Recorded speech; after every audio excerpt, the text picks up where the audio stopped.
ప్రభువైన యేసుక్రీస్తు నామంలో మీ అందరికీ నా హృదయపూర్వక వందనాలు, శుభములు తెలియజేస్తున్నాను. ప్రియమైన దేవుని బిడ్డలారా, బాగున్నారు కదా? ఉదయాన్నే లేచి మీరు ప్రార్థన చేసుకున్నారా? బైబిల్ చదువుతున్నారా? పరిశుద్ధాత్మ దేవుడు నిన్ను మరొకసారి జ్ఞాపకం చేస్తున్న మాట ఏంటంటే, ఒకవేళ ప్రార్థన చేసుకోకుండా ఉంటే, బైబిల్ చదవకుండా ఉంటే దయచేసి ప్రార్థన వాక్యం విషయంలో ఆసక్తి చూపమని దేవుడు మాట్లాడుతున్నాడు. సరే ప్రియమైన దేవుని బిడ్డలారా, ఈరోజు కూడా దేవుని యొక్క వాగ్దానాన్ని మనం జ్ఞాపకం చేసుకుందాం. న్యాయాధిపతుల గ్రంథం 6వ అధ్యాయం 16వ వచనం నేను చదువుతున్నాను, వినండి.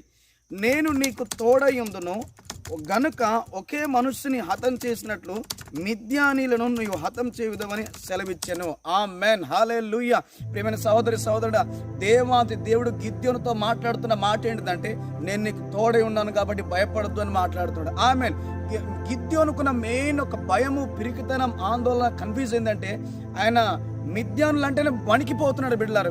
మిద్యానులు అంటేనే భయపడుతున్నాడు బిడ్డలారా.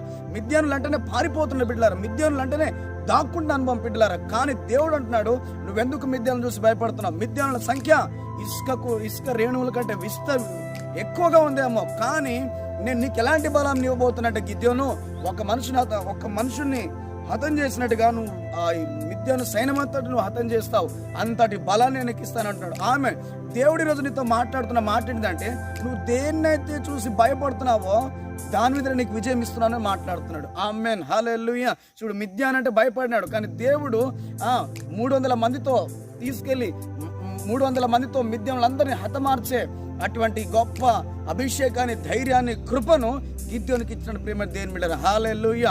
అయితే సాతాను చేతను భయానికి గురవుతున్నావేమో. మిద్యాను అనే భయము, రోగం అనే భయము, అప్పు అనే భయము, భవిష్యత్తు కొరకు అనే భయం బిడ్డలారా, అప్పుల కాడి విరిగిపోబోతుంది యేసు నామములో. సహోదరి సహోదరుడా, దేని విషయమైతే నువ్వు కృంగిపోతున్నావో, నిరాశ పడుతున్నావో, మిద్యానీయులు నీ జీవితంలో హతమార్చబడబోతున్నారు యేసు నామములో.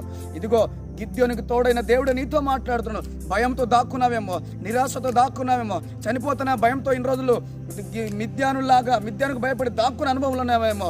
కానీ మన దేవుడు ఎవరంటే బిడ్డలారా, సైన్యములకు అధిపతికి దేవుడు. ఆయన రోషము కలిగిన దేవుడు. ఆయన బాహుబలం తక్కువ కాలేదు. సహోదరి సహోదరుడా, భయపడవద్దు అని దేవుడు నీతో మాట్లాడుతున్నాడు. ఆయన నీకు తోడై ఉండి నీకేదైతే నీకు భయంగా ఉందో దానిని విడిపించి నిన్ను గొప్ప చేస్తానని మాట్లాడుతున్నాడు. కాబట్టి చెవి గలవాడు ఆత్మ చెప్పుచున్న సంగతి గ్రహించునుగాక. ఆమేన్.